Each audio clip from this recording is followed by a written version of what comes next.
सभी को नमस्कार। आज की क्लास का अपना टॉपिक है यूनानी रोमन इतिहास। यूनानी रोमन इतिहास के बाद में अपने क्रिश्चियन इतिहास लेखन शैली भी आएगी और इन दोनों के कंट्रास्ट के साथ ही आप ये भी समझ सकते हैं कि इनका अंतर क्या है। बिगनिंग में इनका अंतर बता दूं कि जहाँ यूनानी रोमन इतिहास से मानववादी है, वहीं ईसाई इतिहास में देवीय तत्व डिवाइन एलिमेंट्स से ज़्यादा है। इसलिए कई बार कहा भी जाता है कि ईसाई इतिहास लेखन शैली के साथ ही इतिहास को भी लेखन को भी काफ़ी बड़ा नुकसान हुआ। बेसिकली कई बार मैं अपनी क्लासेज में जब पुराने सिलेबस में या कई जगह वर्ल्ड हिस्ट्री की प्राचीन सभ्यताओं से जब टॉपिक शुरू होता था, अब तो खैर चेंज हो गया, उसमें ये चर्चा आती है कि ईसाइयत के उदय के साथ ही यूरोप में जो ज्ञान विज्ञान की जिज्ञासा वाला जो दौर था वो समाप्त हो गया। यानी जहाँ ग्रीक के दर्शन के क्षेत्र में विज्ञान के क्षेत्र में काफ़ी जिज्ञासु थे, वहीं पे ईसाइयत ने पूरी के पूरे ग्रीक और यूरोपियन ने जो ज्ञान विज्ञान की जिज्ञासा थी उसको धर्म के नशे में डुबो दिया। और लगभग 15वीं शताब्दी में जब यह धर्म के चंगुल से निकलना शुरू हुए पुनर्जागरण के बाद, तब वापस पुनर्जागरण के दौर ने वापस ग्रीको रोमन जो मॉडल था उससे इंस्पिरेशन लिया और उसको मॉडर्न तरीके से इंटरप्रेट करते हुए धर्म के चंगुल से बाहर निकलकर प्रोटेस्टेंट विचारधारा के तहत आधुनिक ज्ञान विज्ञान के रास्ते पर चल पड़े। खैर, ये विश्व इतिहास में भी ये चर्चाएं होती हैं। यहाँ पर मुख्य जो चीज़ मैं बताना चाहता हूँ वो ये है कि ग्रीको रोमन इतिहास मानववादी है। ये जो इतिहास ये सब बार बार आएगा, इसलिए इस टर्मिनोलॉजी को मैं बार बार जहाँ पे भी रेफरेंस आएगा फिर से कोट करूँगा कि ग्रीको रोमन इतिहास शैली बेसिकली मानववादी है। इनका मानना ये है, मानववाद का मतलब ये है कि ये मनुष्य को अपनी घटनाओं के लिए जिम्मेदार मानते हैं। डिवाइन एलिमेंट्स को मानते हुए भी कुछ सीमा तक मानते हैं, लेकिन उसको एक सीमा से ज़्यादा वेटेज नहीं देते हैं। यहाँ पर जो यूनानी रोमन इतिहास के कार के जो प्रमुख शैली के प्रमुख इतिहासकार हैं, उनमें हम तीन यूनानी और तीन प्रमुख रोमन इतिहासकारों पर चर्चा करेंगे, जिनमें यूनानी इतिहासकारों में हेरोडोटस, जिन्हें फादर ऑफ हिस्ट्री कहा जाता है। दूसरा थ्यूसिडाइडीज, जिसे कॉलिंगवुड ने मनोवैज्ञानिक इतिहास का जनक भी कहा कहा है। और तीसरा इसी ट्रिनिटी में इसी त्रिमूर्ति का निर्माण करते हुए पॉलीबियस। इसी तरह अगर रोमन इतिहासकार देखें तो रोमन इतिहासकार में केटो, ईवी और तीसरे टेसिटस। तो इन इतिहासकारों की प्रमुख रचनाएं और पूरी ग्रीको रोमन इतिहास शैली की प्रमुख विशेषताएं और टेसिटस के भी, इवन टेसिटस के बाद के प्रमुख कुछ इतिहासकारों के नाम, इन सब पर इसमें चर्चा करेंगे। अपनी अप्रोच होगी एग्जाम ओरिएंटेड अप्रोच। यूरोप की जो मॉडर्न हिस्टोरियोग्राफी है उसका उद्गम प्राचीन ग्रीको रोमन इतिहास शैली से ही मिलता है, और खास तौर पर प्राचीन यूनानी हेरोडोटस और थ्यूसिडाइडीज की इतिहास लेखन से ही यूरोपियन इतिहास लेखन शैली की शुरुआत होती है। तो हेरोडोटस और थ्यूसिडाइडीज इतने ज़्यादा इम्पोर्टेंट है। जैसा मैंने बताया कि प्राचीन यूनान में ज्ञान विज्ञान का काफ़ी विकास था, लेकिन इतिहास को वहाँ पर कोई बहुत ज़्यादा सम्मानित दृष्टिकोण से नहीं देखा जाता था। यानी प्राचीन जो यूनानी दार्शनिक दृष्टिकोण है वो बेसिकली इतिहास के विरोधी था। इसके पीछे कारण ये है, इसके पीछे कारण बेसिकली एक शब्द आता है मानववाद के अलावा, सार तत्ववाद। जैसे ग्रीको रोमन इतिहास की मुख्य विशेषता मानववाद है, तो इसकी मुख्य की जो कमी है वो सारतत्ववाद है। सारतत्ववाद इसकी मुख्य कमी है। यानी सारतत्ववाद ये मानता है कि जो नित्य और अपरिवर्तनशील है उसी का हमें वास्तव में ज्ञान होता है। जो नित्य है और अपरिवर्तनशील है उसी का हमें ज्ञान होता है और वही जानने योग्य है। चूंकि इतिहास परिवर्तनशील है इसलिए उसका निश्चित ज्ञान नहीं होता। इतिहास का जो परिवर्तनशील है वो अप्रमाणिक है, वो जानने योग्य है ही नहीं। यानी सारतत्ववाद वाली जो अप्रोच है उसके चलते यूनानी दार्शनिक इतिहासकारों को या इतिहास दर्शन को कोई बहुत ज़्यादा सम्मानित नज़र से नहीं देखते थे। बेसिकली ये इतिहास विरोधी ही एक इनकी अप्रोच मानी जा सकती है। इसे एक चीप टाइप का एक दर्शन मानते थे, एक सस्ता दर्शन जो प्लेटो और सुकरात, अरस्तु की परंपरा जो उच्च एक दार्शनिक पैरामीटर थी उसके अकॉर्डिंग नहीं थे। इसीलिए प्लेटो ने, क्योंकि हेरोडोटस और थ्यूसिडाइडेज जैसे इतिहासकारों का प्लेटो जैसे दार्शनिक ने उल्लेख ही नहीं किया है। यानी इसको निम्न बौद्धिक कोटि का कार्य मानने के कारण ये कहीं चर्चा में ही नहीं है। बाद में रोमन इतिहास लेखकों ने यूनानी इतिहास लेखन को आगे बढ़ाया। रोमन इतिहासकारी का जो दृष्टिकोण था वो उपयोगितावादी दृष्टिकोण था।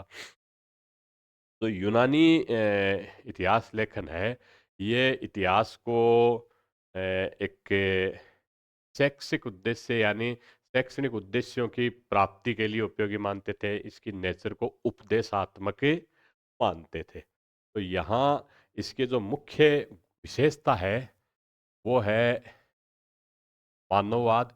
और जो यूनानी इतिहास लेखन की जो मुख्य कमी है वो सारतत्ववाद। और जो मुख्य गुण है वो है इसका मानववाद, मानववादी दृष्टिकोण।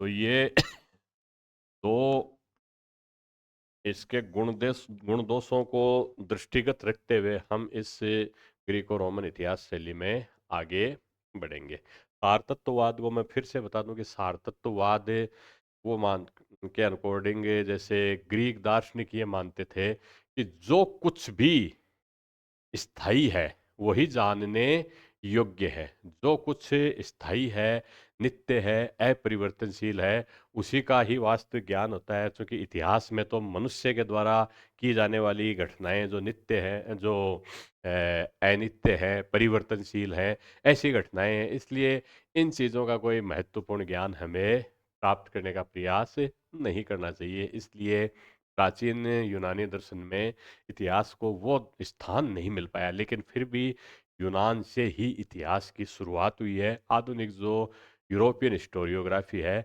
वो पूरी की पूरी यूनान की हेरोडोटस और थ्यूसिडाइडीज की इतिहास लेखन शैली से ही शुरू होती है। और कोलिंगवुड ये कहते भी हैं कि थ्यूसिडाइडीज मनोवैज्ञानिक इतिहास के जनक है। फादर ऑफ हेरोडोटस तो नहीं, फादर ऑफ हिस्ट्री तो हेरोडोटस है।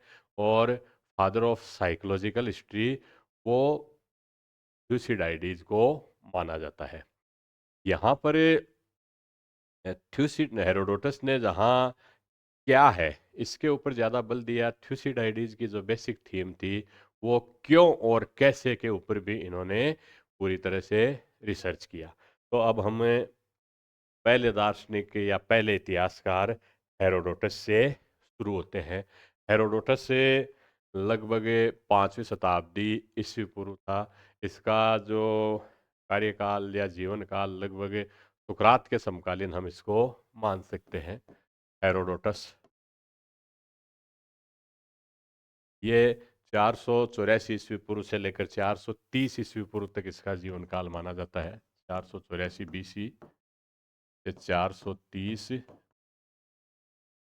यहाँ एक महत्वपूर्ण अंतर शुरू में ही आपको समझ लेना जरूरी है कि जहाँ हेरोडोटस से यूनान और जो पर्शिया के युद्ध है इसके ऊपर, ग्रीक पर्शियन वार के ऊपर फोकस करता है, वहीं थ्यूसिडाइडीज एथेंस और स्पार्टा के बीच होने वाले पेलोपोनेशियन युद्धों के ऊपर फोकस करता है।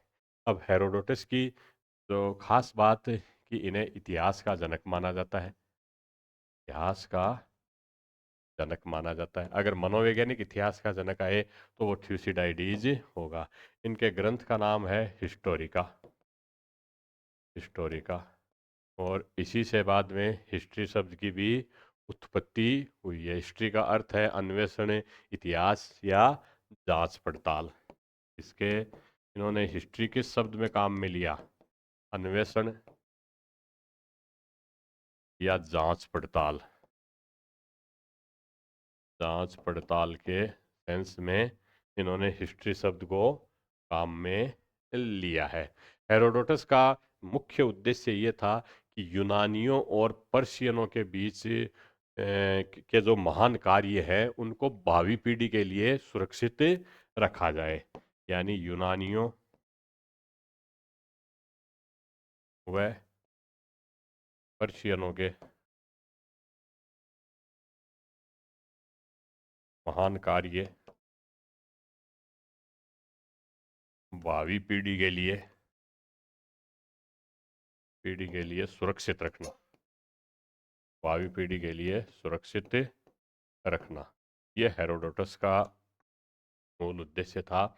हेरोडोटस के ने जो सुनी सुनाई बातें हैं इसके लिए वो उस पे उसको कंपाइल किया। हेरोडोटस एक जगह कहते हैं कि मैं इन चीज़ों से असहमत हो सकता हूँ, लेकिन ये मेरा नैतिक दायित्व है कि भावी पीढ़ियों को उस चीज़ के बारे में मैं बताऊं। तो बेसिकली हेरोडोटस यूनान और पर्शियन युद्धों तक सीमित है। यूनान और पर्शियन युद्ध जो 499 से 479 ईस्वी पूर्व तक चला था, जिसमें थर्मोपल्ली का जो युद्ध है, ये सारी जो घटनाएं हैं वो हेरोडोटस की महत्वपूर्ण बिंदु रहे हैं। यानी यूनानी पर्शियन युद्धों तक सीमित। पर्शियन युद्धों का वर्णन। और ये किस दौर में? जब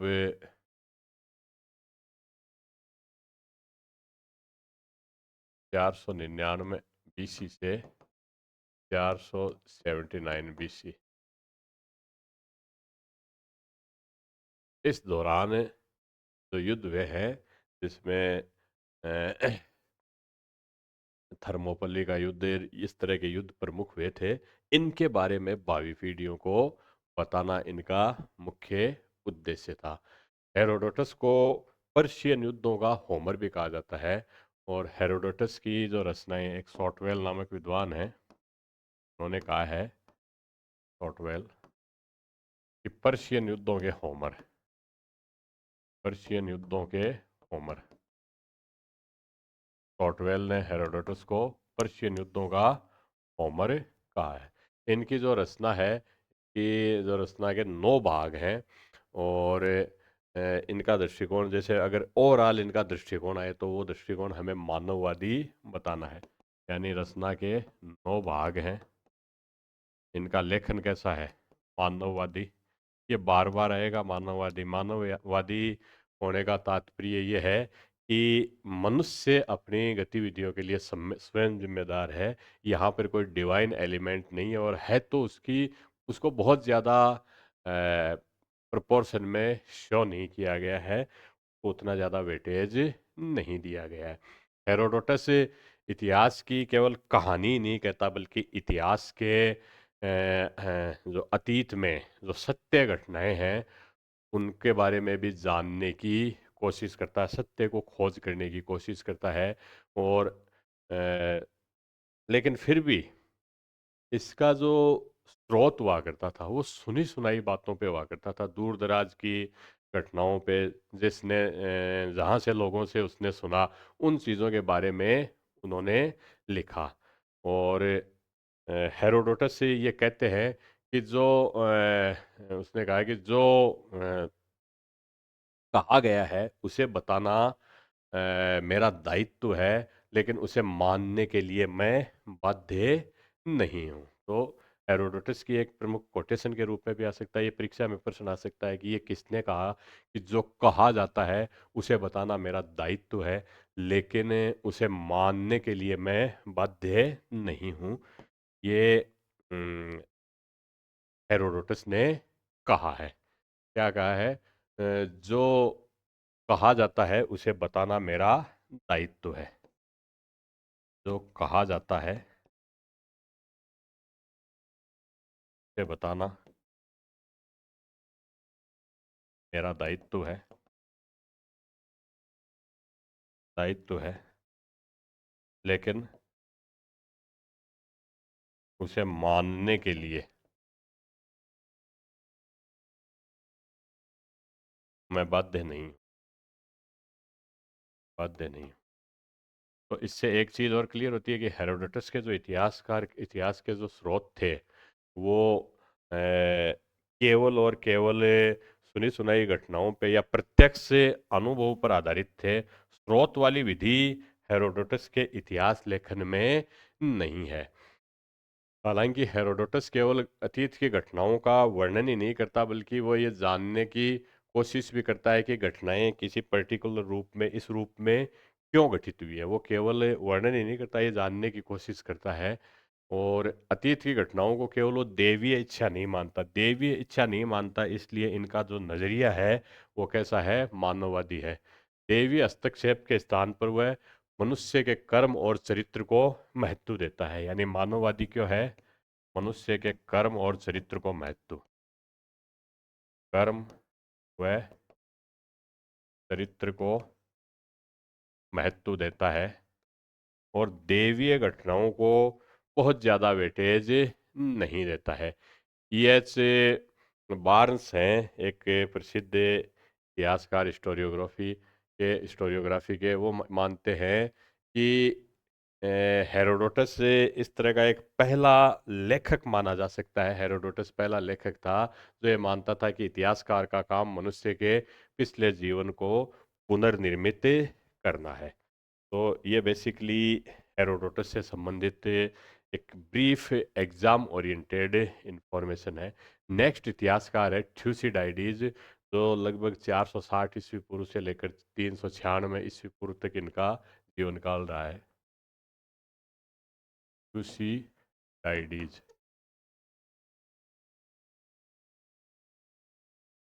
460 बीसी से 393 ईसा पूर्व तक इनका जीवन काल रहा है।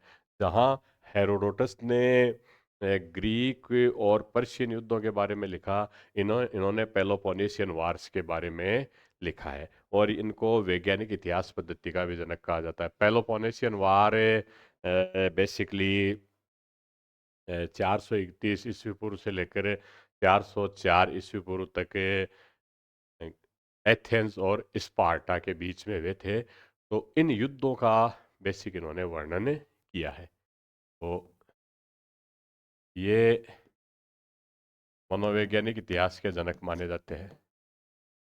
मनोवैज्ञानिक और वैज्ञानिक इतिहास के जनक, इतिहास के जनक साइंटिफिक तरीके से, क्योंकि इन्होंने न केवल क्या बल्कि क्यों और कैसे के जांच भी की और तथ्यों की भी पड़ताल करने की कोशिश की। तो इतिहास की वैज्ञानिक पद्धति के जनक ये बेसिकली माने जाते हैं। और कॉलिंगवुड इनको कहते हैं कि ये मनोवैज्ञानिक शैली से इतिहास लिखने वाले थे। इनकी जो लेखन शैली है वो बेसिकली निष्पक्ष लेखन शैली है। वो केवल क्या का जानकारी प्राप्त नहीं करते, बल्कि क्यों और कैसे की जानकारी भी प्राप्त करते हैं। इनकी जो सबसे महत्वपूर्ण रचना है वो है the history of the Peloponnesian war. The history of the Peloponnesian war. ये बेसिकली वार 431 से 404 ईस्वी पूर्व के आसपास हुए थे। और ये युद्ध किन के बीच हुए थे? एथेंस और स्पार्टा के बीच में। एथेंस व स्पार्टा के बीच में ये युद्ध हुए थे। और इन युद्धों के बारे में इन्होंने लिखा है। हेरोडोटस के बारे में मैं फिर बताता हूँ, हेरोडोटस ग्रीको पर्शियन वार्स के बारे में लिखता है।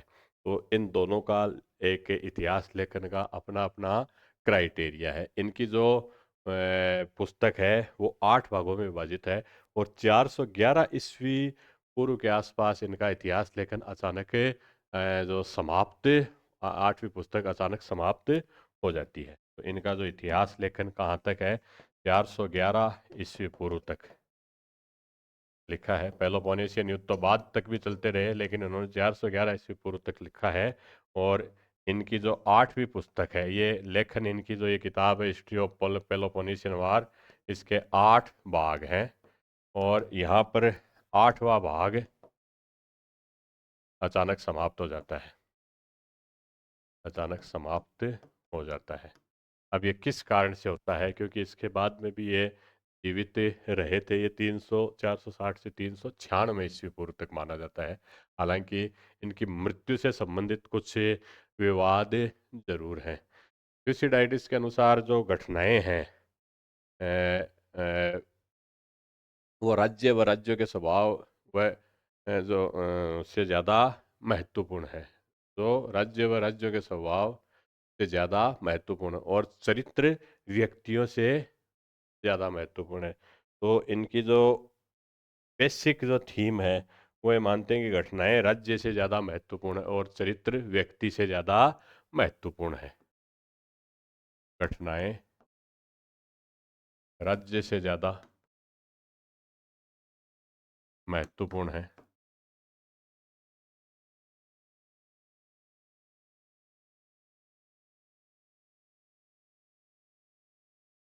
और चरित्र व्यक्ति से ज़्यादा महत्वपूर्ण है। व्यक्ति से ज़्यादा महत्वपूर्ण घटनाएं राज्य से ज़्यादा महत्वपूर्ण है और चरित्र व्यक्ति से ज़्यादा महत्वपूर्ण है। तो ये बेसिकली कॉलिंगवुड की, मैं अगर हम कोट करें तो कॉलिंगवुड कहते हैं कि हो सकता है निस्संदेह इतिहास के जन्मदाता हेरोडोटस रहे होंगे, लेकिन मनोवैज्ञानिक इतिहास लेखन की शैली के जो जनक हैं वो थ्यूसिडाइडीज ही हैं। उनकी निष्पक्ष शैली है, वो क्या के साथ क्यों और कैसे के ऊपर भी बल देते हैं। यद्यपि उनका जो इतिहास लेखन का जो स्रोत, जो दायरा है, वो पेलोपोनेशियन युद्ध तक सीमित रहा है।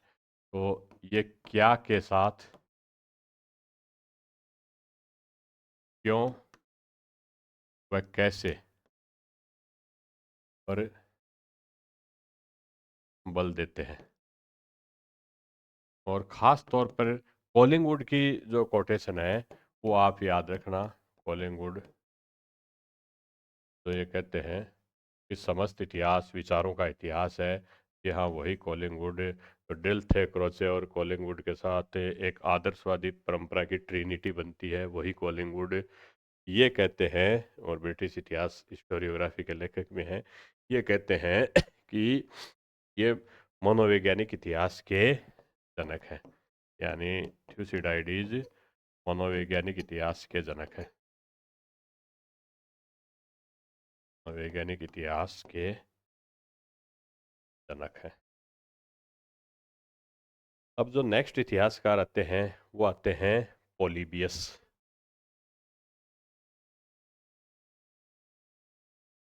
पोलिबियस हेरोडोटस और थ्यूसिडाइडीज के साथ अपनी एक त्रिमूर्ति के इतिहासकार, एक तिकड़े इतिहासकार हैं। तो इस तरह का प्रश्न भी आ सकता है कि हेरोडोटस और थ्यूसिडाइडीज के साथ त्रिमूर्ति बनाने लायक इतिहासकार कौन से हैं, या इस त्रिमूर्ति में कौन शामिल है, तीसरा कौन शामिल है। वो है पोलिबियस। इन्होंने द हिस्ट्रीज या the rise of the Roman Empire नाम से किताब लिखी। द हिस्ट्रीज, या इसका जो दूसरा नाम है the rise of Roman empire,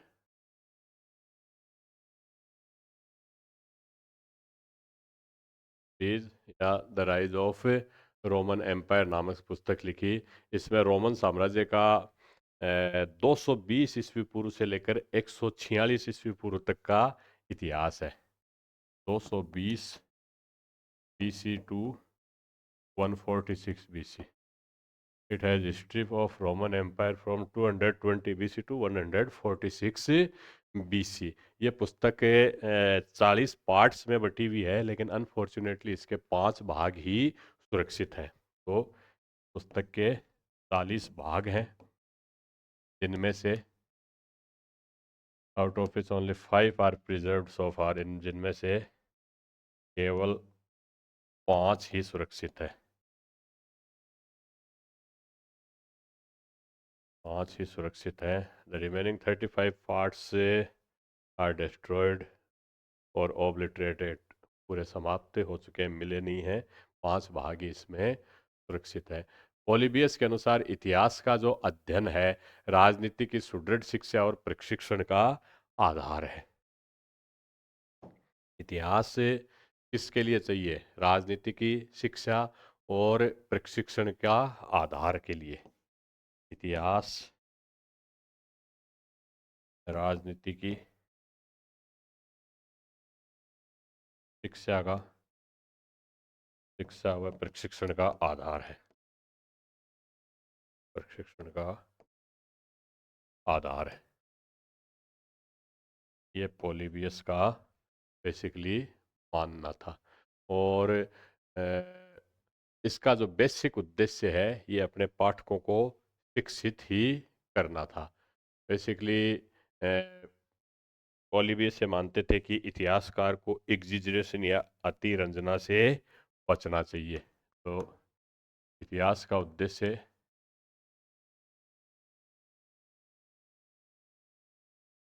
शिक्षा प्रदान करना है।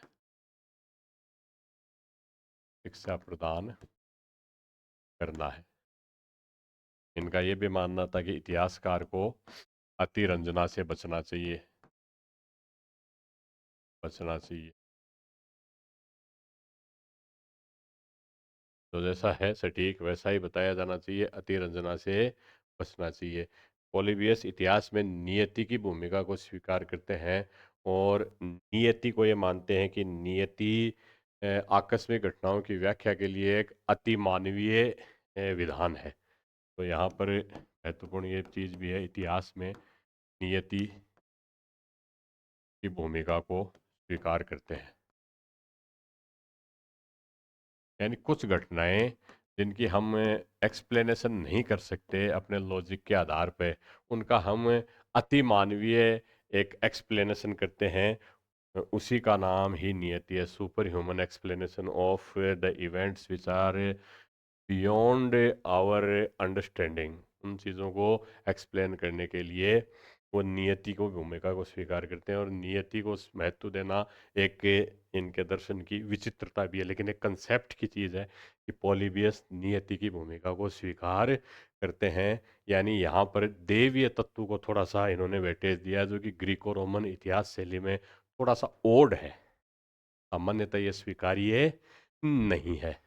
और पॉलीबियस के बाद में जो यूनानी इतिहास लेखन शैली है वो रोमन लोगों के हाथ में चली गई। तो मैंने शुरू में ही वर्गीकरण में बताया था कि 3 हम इसमें ग्रीक इतिहासकार कवर करेंगे। पहला हेरोडोटस, दूसरा थ्यूसिडाइटिस और तीसरा पॉलीबियस। और इसके बाद में 3 प्रमुख रोमन इतिहासकार हैं, केटो, लीवी और टेसिटस। तो अब हम रोमन इतिहास के ऊपर आते हैं। इस तरह का प्रश्न भी आ सकता है कि किस इतिहासकार के बाद में जो ग्रीक इतिहास शैली रोमन इतिहासकारों के हाथ में चली गई, वो है पॉलीबियस। तो पॉलीबियस के बाद में ग्रीक इतिहासकार क्योंकि लेखन की शैली रोमन लोगों के हाथ में चली गई। यहाँ पर बहुत सारे राइटर्स हैं, लेकिन अपने को एग्जाम ओरिएंटेड कुछ राइटर्स को ही इसमें कवर करना है। पहला है केटो। केटो का कार्यकाल है 234 से 139 पूर्व। 234 BC से 139 BC तक, 149 BC तक, 149, 234 ईस्वी पूर्व से लेकर 149 ईस्वी। और केटो की जो प्रसिद्ध रचना है इसका नाम है ओरिजिन्स। की जो प्रसिद्ध रचना है इसका नाम है ओरिजिन्स।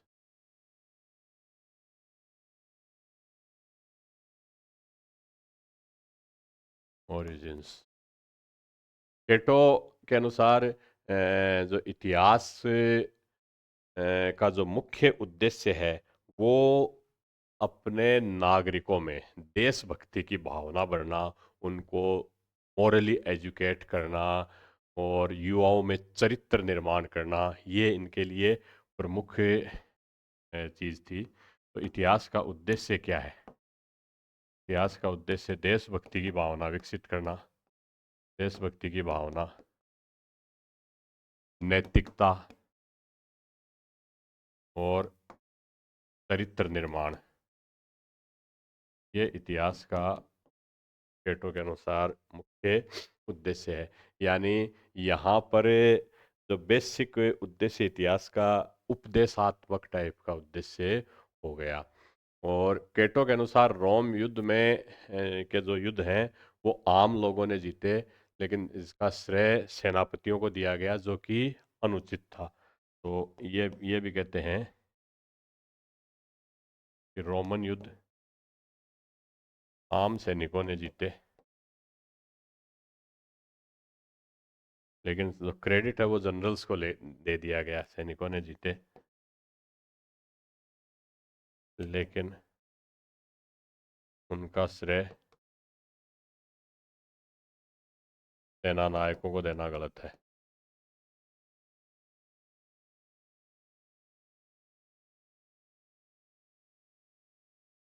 उनका श्रेय सेना नायकों को देना गलत है। केटो ने अपनी रचना में किसी भी बार किसी भी एक आदमी का उल्लेख अपनी रचना में नहीं किया, यद्यपि एक रचना में हाथी का उल्लेख जरूर करता है कि उस हाथी ने युद्ध में महत्वपूर्ण भूमिका निभाई। ये एक इस तरह का प्रसंग चल पड़ा तो मैं बता रहा हूँ, हालांकि एग्जाम में इस तरह का नहीं आएगा, लेकिन ये जरूर आ सकता है कि केटो ने अपनी रचनाओं में किसी भी आम आदमी का किसी भी आदमी का उल्लेख नहीं किया है। केटो ने रचनाओं में किसी आदमी का उल्लेख नहीं किया है। एक हाथी का उल्लेख प्रसंगवश जरूर है, आदमी का उल्लेख नहीं किया है। आदमी मतलब नाम का उल्लेख नहीं किया है, क्योंकि वो ये मानते थे कि ये बड़े बड़े नाम युद्ध जिताने के लिए ये क्रेडिट ले जाते हैं, आम आदमी सेक्रीफाइस करता है, क्रेडिट जनरल्स को दे दिया जाता है। अगले जो प्रसिद्ध लेखक हैं वो है लीवी, टाइटस लीवी। टाइटस लीवी ने हिस्ट्री ऑफ रोम यानी रोम का इतिहास लिखा, जो कि बेसिकली 142 से खंड की रचना है, जिसमें अनफॉर्चुनेटली केवल 35 खंड ही उपस्थित हैं। तो अगला जो महत्वपूर्ण इतिहासकार रोमन इतिहासकार है वो है टाइटस लीवी।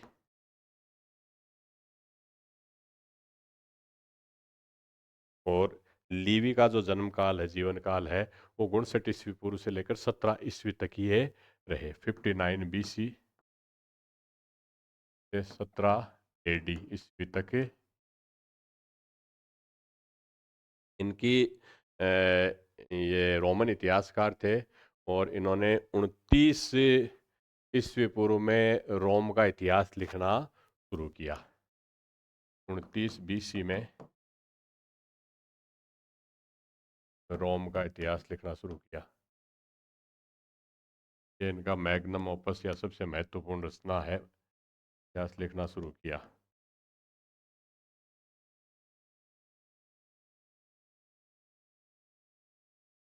इसके कितने खंड हैं? 142 खंड हैं। इनमें से उपलब्ध कितने हैं? अनफॉर्चुनेटली वर्तमान में 35 ही उपलब्ध हैं। 35 इनमें से उपलब्ध हैं। और इन 35 में से भी 11 से 20 और 43 से 142 तक उपलब्ध नहीं है। तो जो उपलब्धता कहाँ से तक है? 1 से लेकर 10 तक है। और दूसरा है 21 से लेकर 21 से लेकर 45 तक। तो 10 तो ये हो गए और 25 ये हो गए, टोटल इसमें 35 ही वर्तमान में उपलब्ध है। यानी कितने अनुपलब्ध हो गए? 107 खंड अनुपलब्ध है। 7 तो इसमें हमें अवेलेबल ही नहीं है।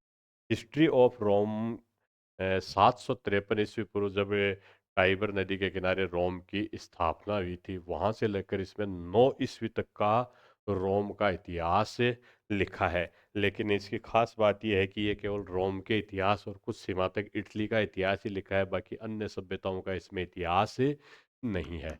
यानी 753 बीसी से 9 एडी तक रोम का इतिहास है। रोम का इतिहास। इनकी लेखन शैली की मुख्य विशेषता क्या है? केवल रोम व कुछ सीमा तक इटली का इतिहास। कुछ सीमा तक इन्होंने इटली का इतिहास लिखा है, या केवल रोम का इतिहास इन्होंने लिखकर इतिश्री कर ली। टीवी ने प्यूनिक युद्ध, सामाजिक मुद्दे, गृह युद्ध इनके मुख्य विषय वस्तु थे, लेकिन रोमन साहित्य पर इन्होंने कुछ नहीं लिखा। रोम के संविधान और आर्थिक स्थितियों का बड़ा संक्षेप वर्णन किया है। यानी रोम के संविधान व आर्थिक स्थितियों का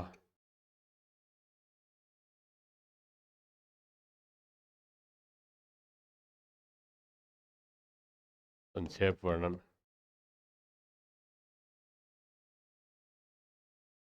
साहित्य का वर्णन नहीं। साहित्य का वर्णन नहीं किया। रोम के अलावा इटली का संक्षेप वर्णन है, बाकी अन्य बाहर का कोई वर्णन इसने नहीं किया है। और सबसे महत्वपूर्ण इनकी चीज़ ये है कि ये केवल प्यूनिक वार पे ज़्यादा वेटेज देते हैं। प्यूनिक युद्ध, प्यूनिक युद्धों पे दिया है। गृह युद्ध, सामाजिक मुद्दे, सामाजिक मुद्दे इनके ऊपर वर्णन किया है। इनके ऊपर इन्होंने काफ़ी डिटेल में लिखा है।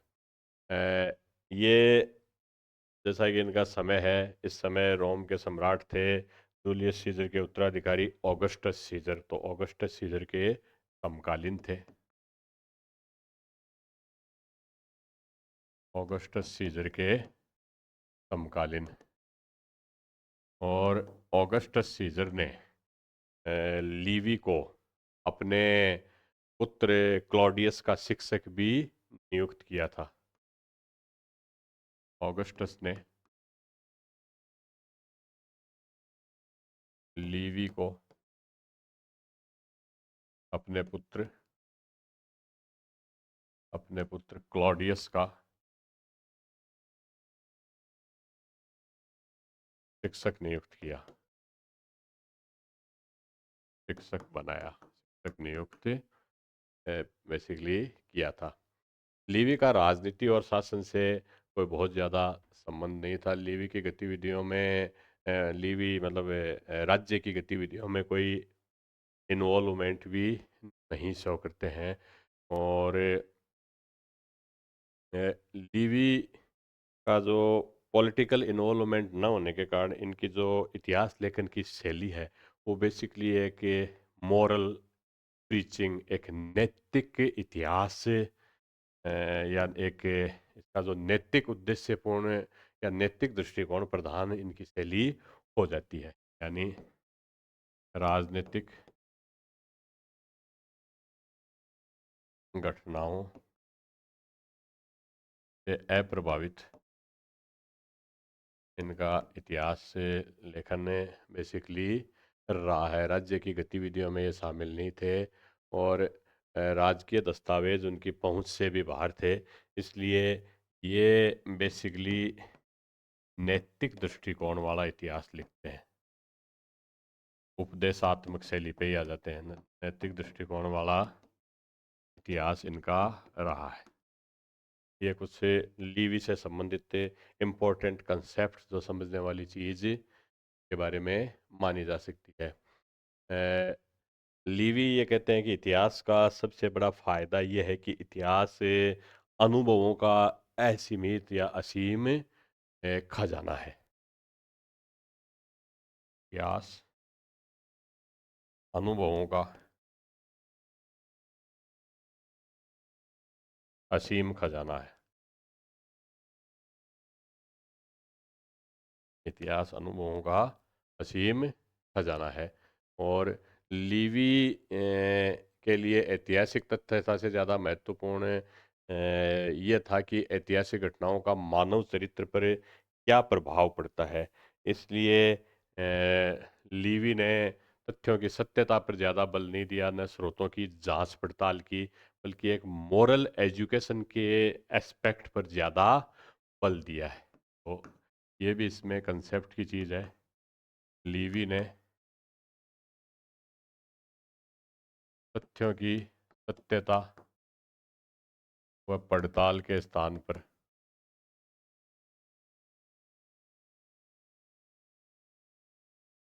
घटनाओं के प्रभाव पर ज़्यादा बल दिया, क्योंकि मॉरल एजुकेशन इनका बेसिक उद्देश्य था।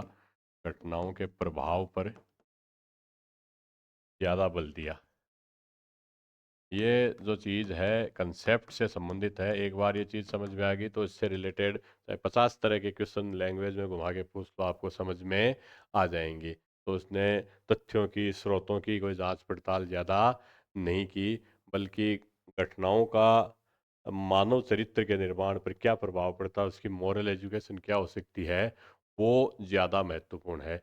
लीवी की जो इतिहास की जो रचना थी, वो बेसिकली अपनी भावी पीढ़ी को एक मॉरल एजुकेशन देने के लिए थी। तो जैसा मैंने बताया कि बेसिक हमें ध्यान इसी चीज़ पे रखना है कि मुख्य उद्देश्य इतिहास लिखना नहीं था, बल्कि इतिहास के माध्यम से नैतिक शिक्षा देना था। इसको अगर मैं सोर्स रूप में या शॉर्ट रूप में लिखूं तो लीवी का उद्देश्य इतिहास लिखना नहीं था,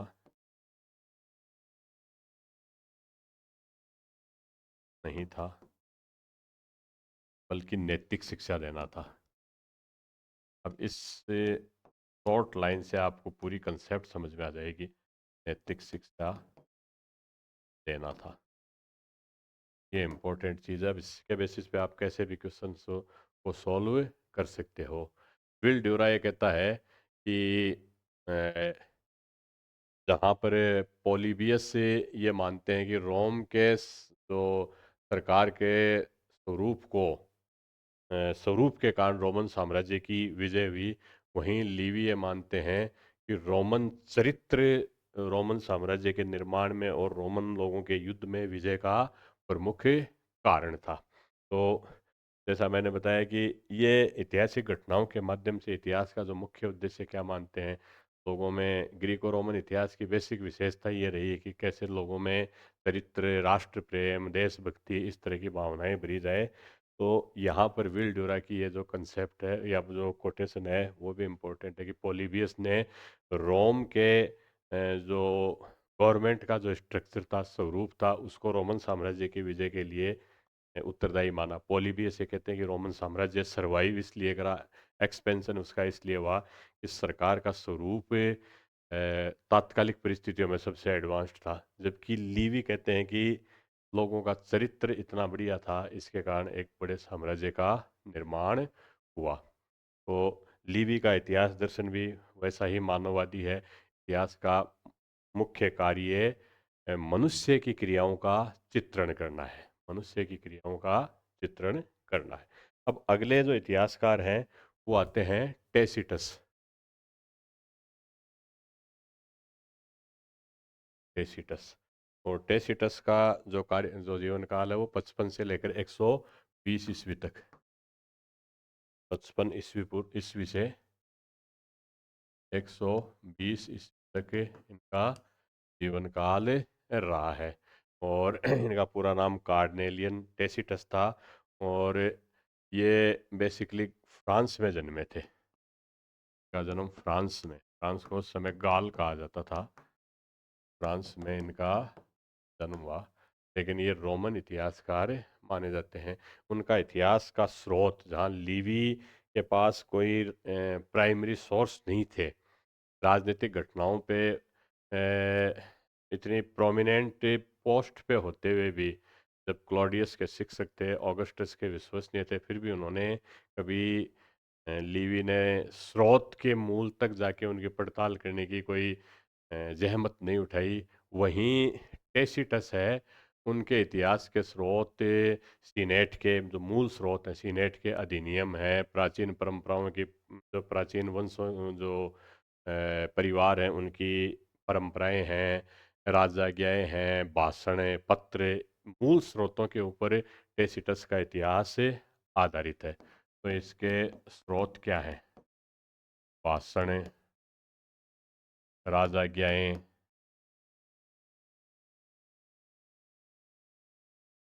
परिवार की परंपराएं, जो पुराने परिवार हैं उनकी परंपराएं, और इसके अलावा सीनेट के अधिनियम, सीनेट में होने वाली चर्चाएं, सीनेट के अधिनियम, यानी ये मूल स्रोतों के अधिक नज़दीक थे। इस आधार पर टेसिटस ने अपना इतिहास लिखा। लेकिन लीवी की तरह ये भी ये मानते थे कि इतिहासकार का मुख्य कार्य, इतिहास का मुख्य कार्य नैतिकता का विकास करना है। तो इतिहास का उद्देश्य क्या है? नैतिकता का विकास इतिहास का मुख्य उद्देश्य इन्होंने माना है, लीवी की तरह। इनकी जो प्रमुख रचनाएं हैं, इनके ऊपर पिछली असिस्टेंट प्रोफेसर एग्जाम में भी शायद क्वेश्चन पूछा गया था। The life of Julius Agricola, the Germania, dialogues of oratory, histories, annals, ये इनकी प्रमुख रचनाएं हैं। तो इसके ऊपर परीक्षा में प्रश्न आता है, प्रमुख रचनाएं।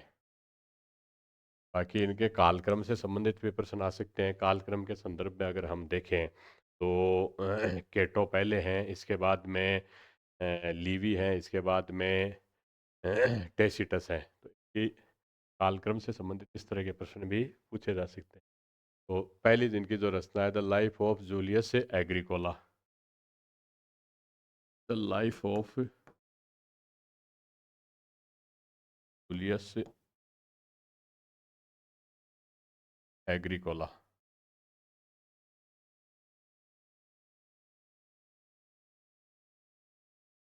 एग्रीकोला। दूसरी इनकी पुस्तक है जर्मेनिया, दूसरी पुस्तक इनकी है जर्मेनिया। इसके अलावा डायलॉग्स ऑन ऑरेटरी,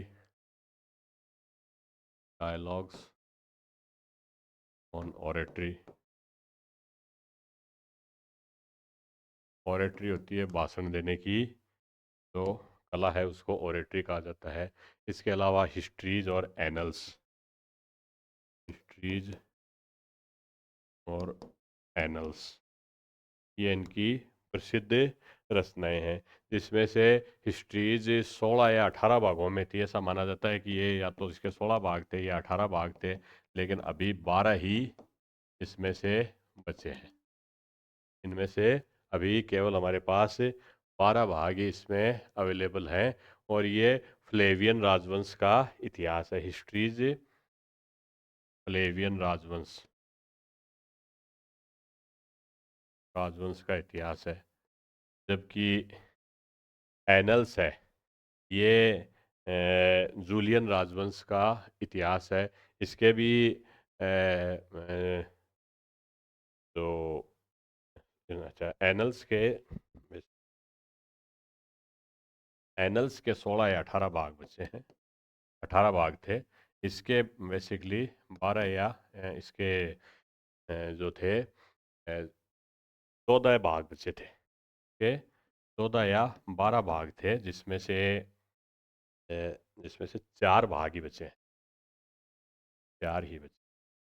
और एनल्स के 16 या 18 भाग थे, जिसमें से 12 भाग बचे। और ये जूलियन राजवंश का इतिहास है। जूलियन राजवंश का इतिहास है। तो मैं फिर से इसको रिपीट कर दूं कि हिस्ट्रीज के 14 या 12 भाग थे, जिनमें से केवल 4 भाग ही बचे हैं, बल्कि 4 के भी 4.5 बताते हैं। पांचवा भाग, 4 पूरे बचे हैं, पांचवा भाग आधा बचा है। और इसमें फ्लेवियन राजवंश का इतिहास है।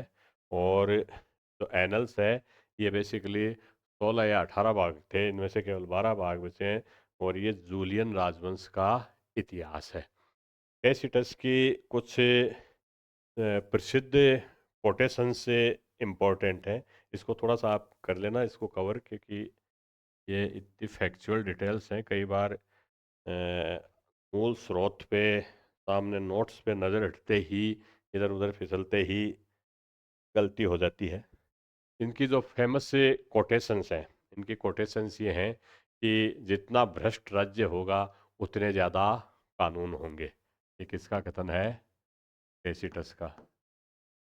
जितना भ्रष्ट राज्य, उतने ज़्यादा कानून, उतने ज़्यादा कानून। ये बड़ा सटीक टिप्पणी है कि कानूनों के आधार पर हम भ्रष्टाचार को नहीं रोक सकते। और एक है कि युद्ध का जो में जीत का जो श्रेय हर सेनापति लेना चाहता है, लेकिन हार का अपयश कोई नहीं लेना चाहता। इसको हम कई बार कहते हैं कि जीत के 1000 मालिक हो जाते हैं और हार अनाथ होती है, को कोई अपनाना नहीं चाहता।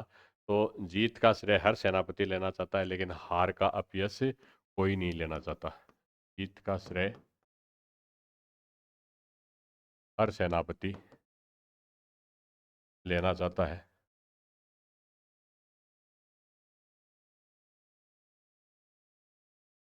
किंतु हार का अपयश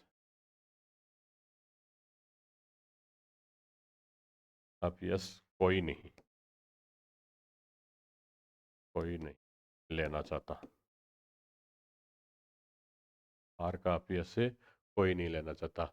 और तीसरे इनकी महत्वपूर्ण कोटेशन है कि निकट संबंधियों से ज़्यादा कड़वी किसी की गणना नहीं होती। यानी आपसे वो, जो आपके नियर डियर रिलेटिव हैं, उनकी जो हेट है, वो सबसे ज़्यादा परेशान करेगी। ये टैसिटस की कुछ प्रमुख कोटेशंस हैं। टैसिटस के बाद में भी ग्रीक, इसमें रोमन इतिहास लेखन में कई इतिहासकार आए, जैसे प्लूटार्क, एपियन, एरियन इत्यादि। इनके बारे में भी थोड़ा सा सतही चर्चा। टैसिटस के बाद के इतिहासकार, बाद के इतिहासकार। प्लूटार्क का हम भारतीय संदर्भ में भी हम पढ़ते हैं, इनकी रचना पैरेलल लाइव्स थी। पहला है प्लूटार्क। टार्क प्लूटार्क लगभग 46 से 126 ईस्वी तक थे, 46 से 126। और इनकी जो रचना है, का नाम है पैरेलल लाइव्स। इस पैरेलल लाइव्स में प्लूटार्क ने जो रोमन साम्राज्य के जो महान जो सेनापति हैं, इनकी जो जीवनियाँ हैं, वो भी लिखी हैं। और पैरेलल लाइव्स में इन्होंने महान रोमनों की तुलना महान यूनानियों से, ये पैरेलल लाइव्स इनकी महत्वपूर्ण रचना है। दूसरा है एपियन। इसने भी 20 खंडों में एपियन एपियन ने 20 खंडों में रोम का इतिहास लिखा है। एपियन एपियन का अगर समय देखा जाए, क्योंकि कई बार कालखंड की सीक्वेंस से रिलेटेड क्वेश्चंस आ जाते हैं, तो एपियन 116 से 170 ईस्वी। और इसने 20 खंडों में रोमन इतिहास लिखा।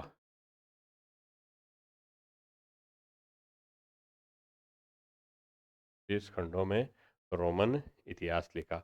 एपियन के बाद में अगले हैं इतिहासकार एरियन। अगले इतिहासकार हैं एरियन। और एरियन का जो जीवन काल है वो 95 से 175 ईस्वी, 95 से 175 ईस्वी, ये एरियन का लाइफ टाइम था। और एरियन ने की इनकी रचना है Anabasis of Alexander the great. Anabasis of the Alexander the great. Anabasis of the Alexander the great. Alexander the great का मतलब सिकंदर महान, जिन्होंने भारत पर आक्रमण किया था, उससे संबंधित। और अगले इतिहासकार है कैसियस, डियो कैसियस।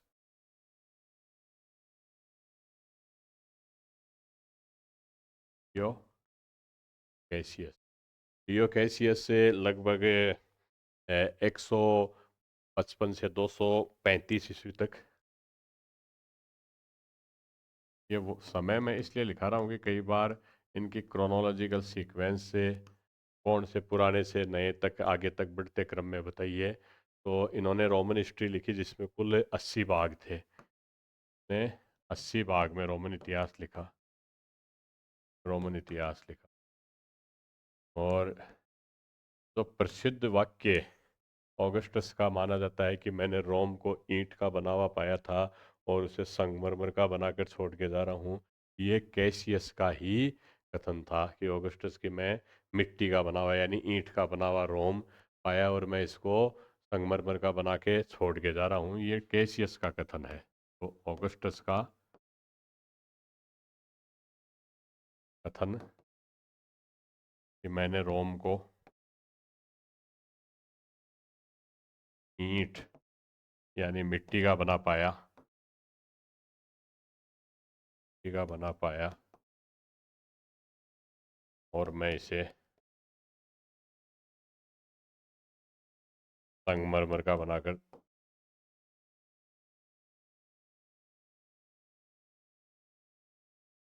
छोड़ रहा हूँ। यानी शासक बनते समय ये मिट्टी या ईंट का बनाकर बना हुआ था और इसे संगमरमर का बनाकर छोड़कर जा रहा हूँ। यानी मृत्यु के समय, छोड़कर जाने का मतलब है मृत्यु के समय वो इतनी प्रॉस्पेरिटी हो गई थी कि वो संगमरमर का बन गया था। यानी काफ़ी प्रॉस्पेरिटी हो गई। इसको अगर सिंबॉलिक वे को हम प्रैक्टिकली इंटरप्रेट करें, सिंबॉलिक शब्दों को हम इंटरप्रेट करें तो ये बेसिकली ग्रीको रोमन इतिहासकारों की मुख्य रचनाएं। फिर भी अगर इनको फिर से मैं अगर समराइज करूं तो इनकी जो मुख्य विशेषताएं हैं मैंने शुरू में भी बताई थी। इनकी मुख्य विशेषताएं अगर देखी जाएं तो सबसे प्रमुख विशेषता इनकी मानववाद है। यानी ये देवीय तत्वों पर बहुत ज़्यादा महत्व नहीं देते हैं। ग्रीको रोमन इतिहास में मनुष्य को ही उसकी सफलता असफलता उसके कारनामों के लिए जिम्मेदार ठहराया गया है। और मनुष्य की गतिविधियों के पीछे देवीय शक्तियों का हाथ होते हुए भी उसको बहुत सीमित उसको वेटेज दिया गया है। उसकी भूमिका अति सीमित कर दी गई है। बहुत ज़्यादा उसको वेटेज नहीं दिया गया है।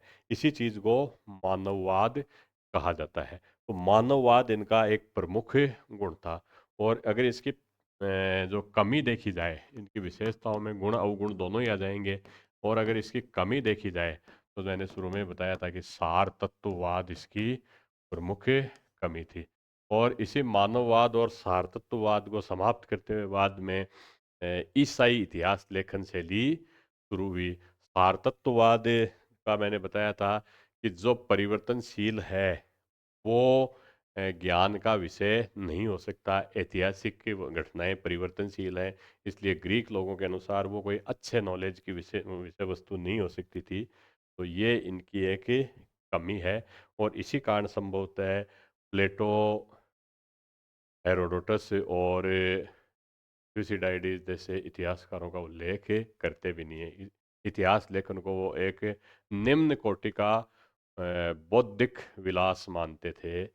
उच्च कोटि का बौद्धिक चिंतन इतिहास को वो नहीं स्वीकार करते। तो सारतत्ववाद इनकी प्रमुख कमी है। तो ये बेसिकली ग्रीको रोमन इतिहास की विशेषताओं में हम आ सकती हैं। ये दो चीज़ें अगर आपको याद रहें तो पूरे इतिहास को आप अच्छी तरीके से इनके ग्रीको रोमन इतिहास को समझ सकते हैं। चलिए नेक्स्ट क्लास में फिर मिलते हैं। Thank you.